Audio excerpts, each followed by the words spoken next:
ಅನ್ಯಾಯ ಮಾಡಬೇಡಿ. ಪಕ್ಷಕ್ಕೆ ಒಳ್ಳೇದಾಗೋದಿಲ್ಲ, ಹಿರಿಯರಿಗೆ ಒಳ್ಳೇದಾಗೋದಿಲ್ಲ. ದಯವಿಟ್ಟು ಅವರಿಗೆ ಸ್ಥಾನಮಾನ ಕೊಡಲೇಬೇಕು ಅಂತಕ್ಕಂಥದ್ದನ್ನ ನಾನು ಘಂಟಾಘೋಷವಾಗಿ ಕೇಳ್ಕೊಳ್ತಾ ಇದ್ದೀನಿ. ಇಡೀ ನನ್ನ ಕಾಂಗ್ರೆಸ್ ಕಮ್ಯುನಿಟಿ. ರಾಯಚೂರು ಜಿಲ್ಲೆಯಲ್ಲಿ 5 ಬಾರಿ ಸಿಂಧೂರು ಕ್ಷೇತ್ರದಿಂದ 5 ಬಾರಿ ಶಾಸಕರಾಗಿದ್ದಾರೆ. ಅತ್ಯಂತ ವೀರಶೈವ ಮುಖಂಡರಾಗಿದ್ದಾರೆ. ಹೀಗಾಗಿ ರಾಯಚೂರು ಜಿಲ್ಲೆಯಲ್ಲಿ 1 ಸಚಿವ ಸ್ಥಾನ ಸಿಕ್ಕಿಲ್ಲ. ಇವತ್ತು ಕೊಪ್ಪಳ ಜಿಲ್ಲೆಗೆ 2 ಸಚಿವ ಸ್ಥಾನ ಕೊಟ್ಟಿದ್ದಾರೆ. ಹೀಗಾಗಿ ಹಂಪನಗೌಡರಿಗೆ ಪರಿಗಣಿಸಬೇಕಂತ ಹೇಳಿ ನಿಯತ್ತವರಿಗೆ ಇವತ್ತು ಬೆಲೆ ಇಲ್ಲ. ಇವತ್ತು ಅವರು ಸಹಿಸಿಕೊಂಡು ಬಂದಿದ್ದಾರೆ. ಅವರನ್ನ ಕಡೆಗಣಿಸೋದಕ್ಕೆ ಮುಂದಿನ ದಿನಗಳಲ್ಲಿ ಕಾಂಗ್ರೆಸ್ ಪಕ್ಷಕ್ಕೆ ಹಾನಿಯಾಗುತ್ತಂತ ಹೇಳ್ತೇನೆ.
ಎಲ್ಲರೂ ವೈಡ್ ಬನ್ನಿ.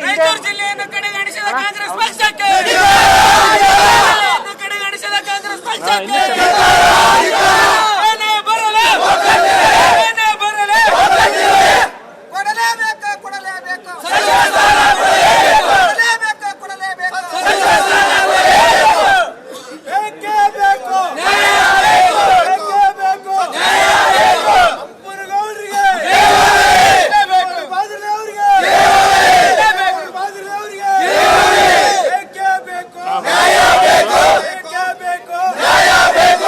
ಅದು ಹೇಳ್ತೀವಿ. ಅರ್ಜೆಂಟ್ ಇತ್ತು, ಅದು ರಪ್ಪ ಅಂತ ಆನ್ ಮಾಡಿದ್ವಿ. ಇದು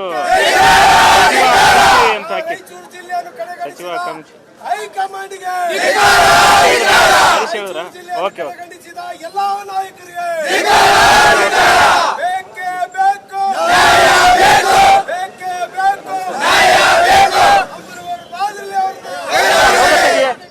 ಸರ್